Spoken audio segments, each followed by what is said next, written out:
ஆண் பாவம் படத்தில் ரேவதி கிணற்றில் குதிப்பது போல் ஒரு காட்சி வரும். அந்த காட்சி ரேவதி காப்பாற்றப்பட்டு மருத்துவமனையில் சேர்ப்பது போல் அமைந்திருக்கும். மருத்துவமனையில் ரேவதியின் தந்தையாக நடித்திருக்கும் பூர்ணம் விஸ்வநாதனிடம் ஒரு மருத்துவர் ரேவதியின் உடல்நலம் குறித்து பேசுவார்.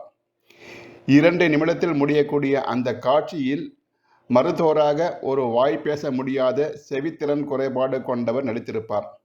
அவர் பெயர் சரியாக அறிய முடியவில்லை என்றாலும் அந்த காட்சியில் அவர் நடிக்க வைக்கப்பட்டதற்கு நெஞ்சை உலுக்கும் ஒரு செய்தி உண்டு.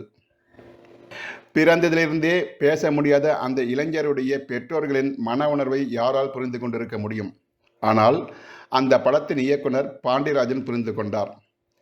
பேச இயலாத தன் மகன் பேசினால் எப்படி இருக்கும்? அவர்களின் பெற்றோர்கள் எப்படி மகிழ்வார்கள்?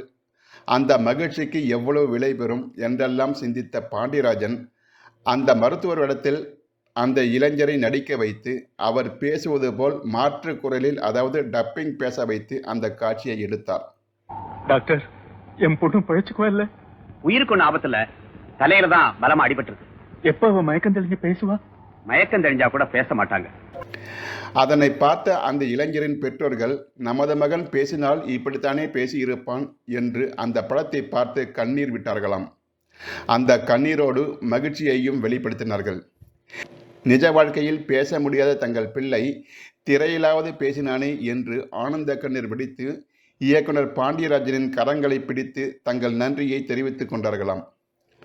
வாழ்க்கையில் மிகப்பெரிய மகிழ்ச்சி எது என்றால் அடுத்தவர்களை மகிழ்ச்சிப்படுத்தி பார்ப்பதுதான் என்பார்கள்.